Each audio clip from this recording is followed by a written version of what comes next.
Hola, un honor estar en el canal del Rosario de las 11. Me llamo Mariana Caminos y les voy a presentar mi novela, Custodia tu corona.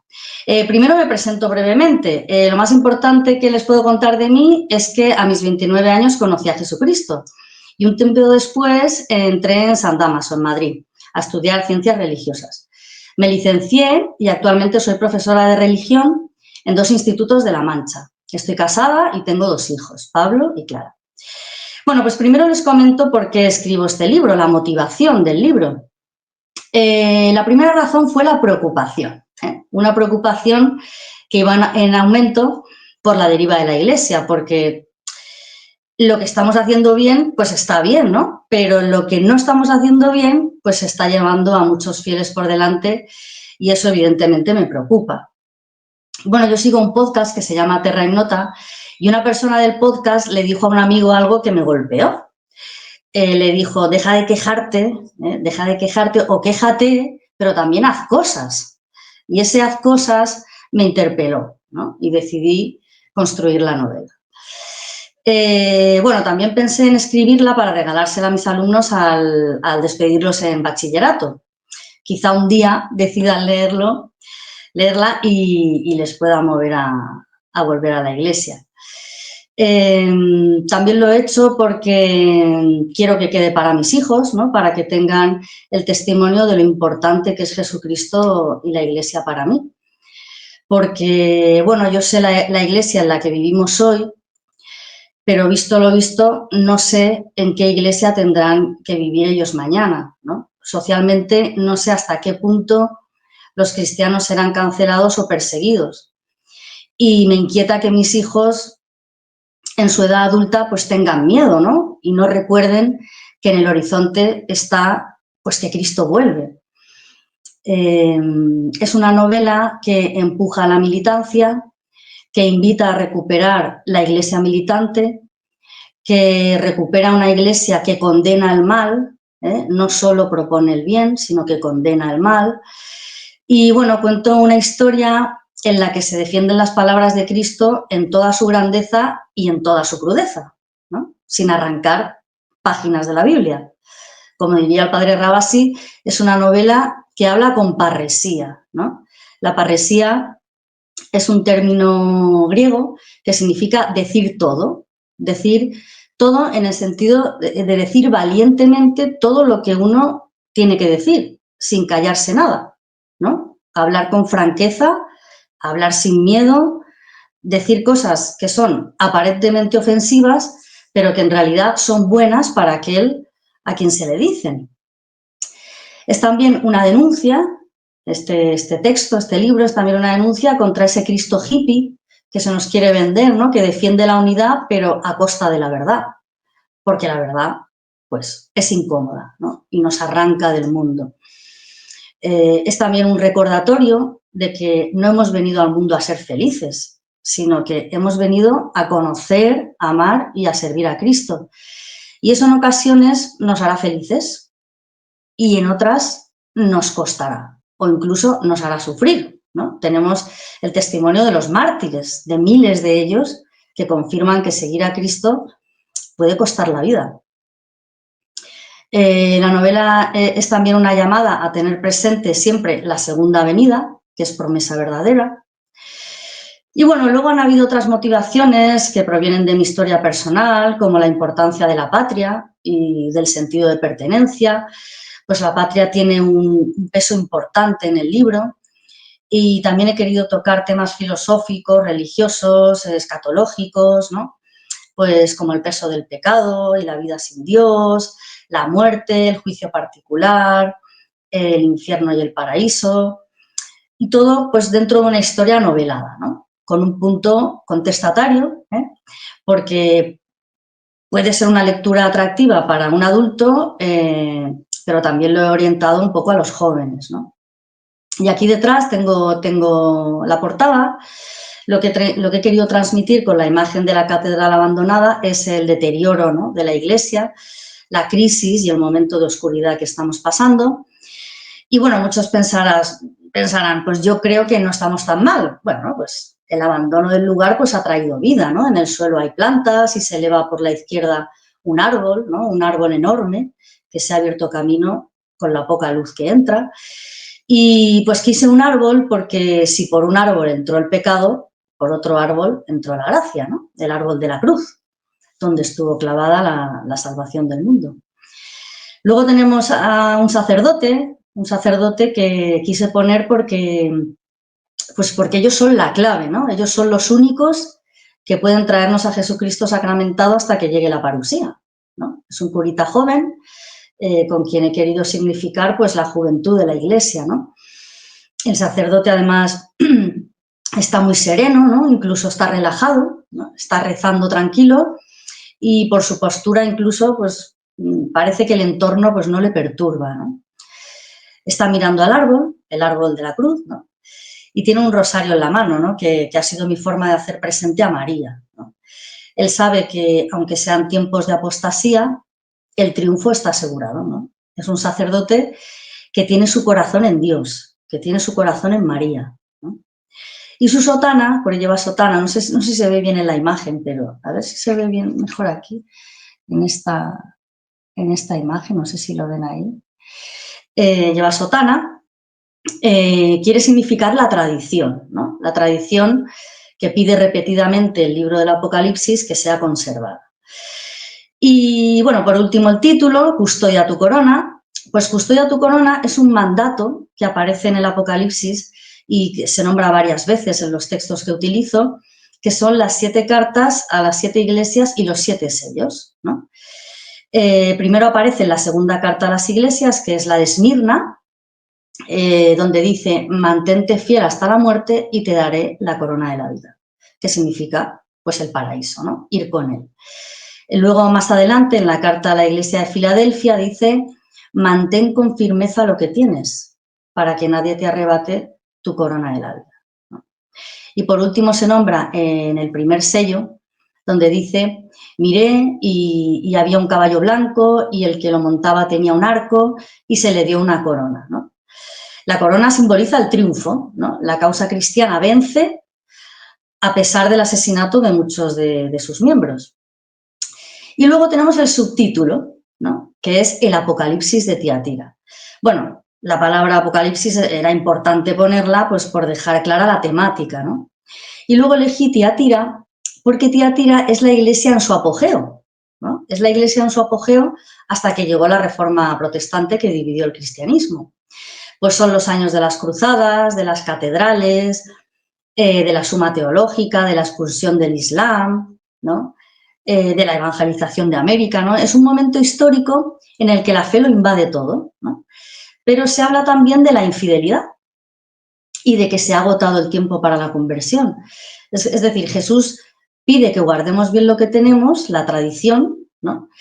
Y bueno, pues me pareció adecuado para reflejar nuestra gloria en contraste con nuestra decadencia, ¿no? De hecho, lo elegí como nombre para una de las protagonistas, que se llama Tiatira. Y bueno, pues la novela es un trabajo elaborado a partir de los estudios del padre Leonardo Castellani mayoritariamente y de Henry Newman, el cardenal Newman. Es una aventura, ¿no? Pues la trama sucede en una sociedad que vive lejos de la ley de Dios y donde los protagonistas pues libran una lucha entre el tiempo y la eternidad, ¿no? Se ven forzados a vivir en un escenario apocalíptico. Comienza relatando lo que ofrece la creación de un nuevo paraíso creado por los hombres, ¿no? Que por supuesto no funciona, y pues pretendo despertar el interés por el libro más enigmático de la Biblia, donde está el final de la misma historia, la buena catástrofe, ¿no? La eucatástrofe que decía Tolkien, a la que solo se llega haciendo el camino de la fe, ¿no? Del Apocalipsis. Al cardenal Newman imagino que ya le conocen bien, de hecho es uno de nuestros santos, por eso quisiera centrarme en el padre Castellani, ¿no? Del que seguramente saben menos o quizá no conocen, ¿no?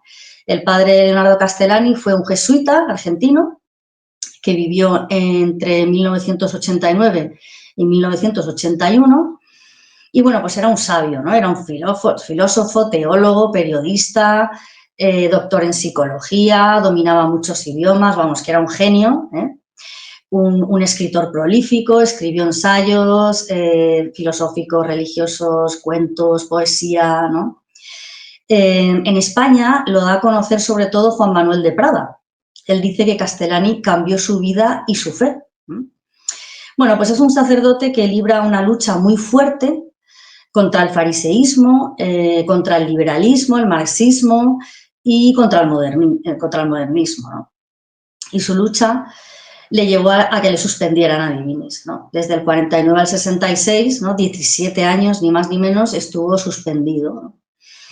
Y esto le llevó a un grandísimo sufrimiento, ¿no? Sufrió muchísimo por esto y en su noche oscura del alma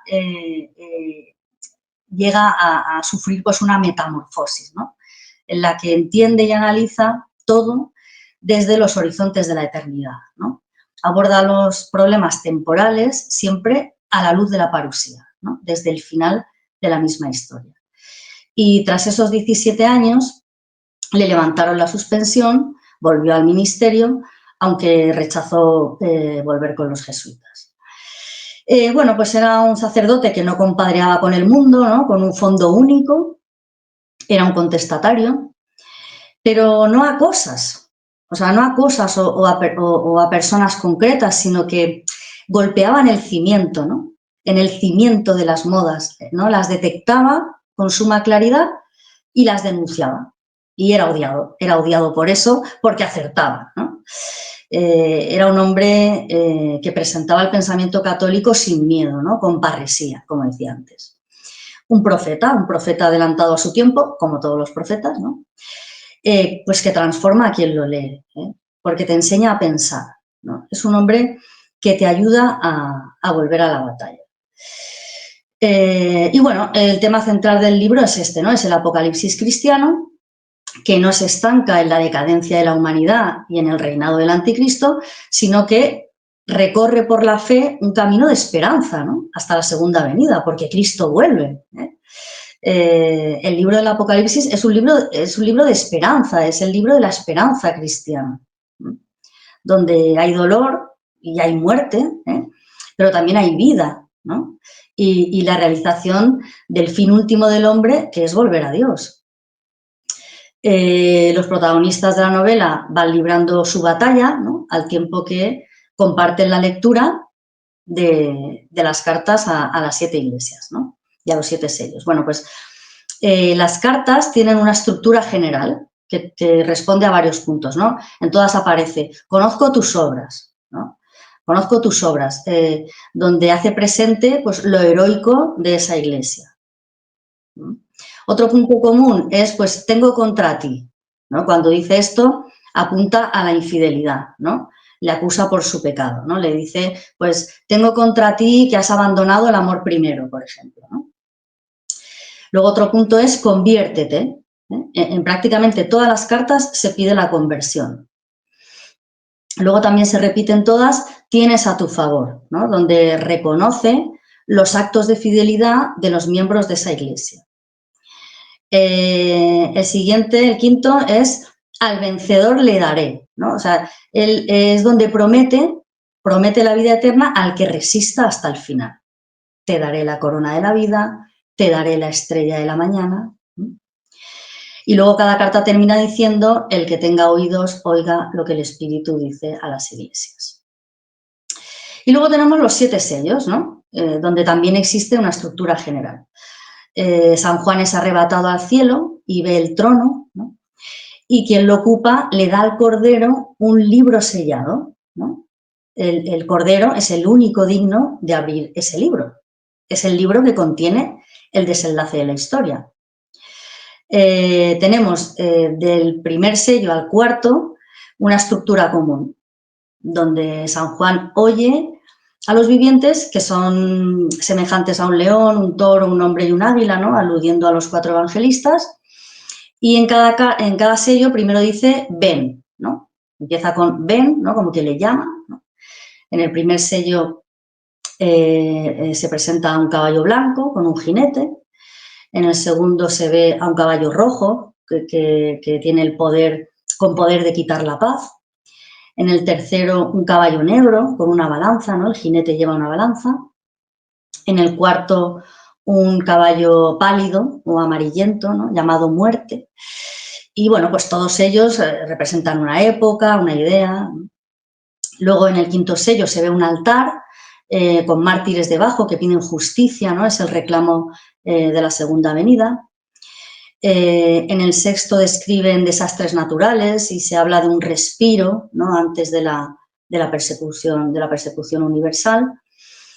Y en el séptimo Juan dice que ve 7 ángeles de pie al lado de Dios, aludiendo a la cercanía del final de la historia.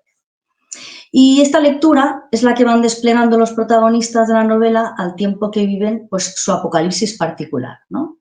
Todo vivido bajo un espíritu pues, martirial. Y bueno, y con esto termino, ¿no? Les animo a leerlo y pedirles que si se animan a comprarlo, es bueno que escriban una reseña porque son muy importantes para posicionar el libro en Amazon y que así pueda llegar a más lectores.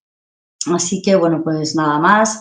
Mi agradecimiento a Belén y al canal del Rosario de las 11 por permitirme dar a conocer mi trabajo. Y bueno, pues les pido también que recemos mucho por nuestra querida Iglesia y muy especialmente por los sacerdotes en primera línea de fuego y nada más. Y que viva Cristo Rey.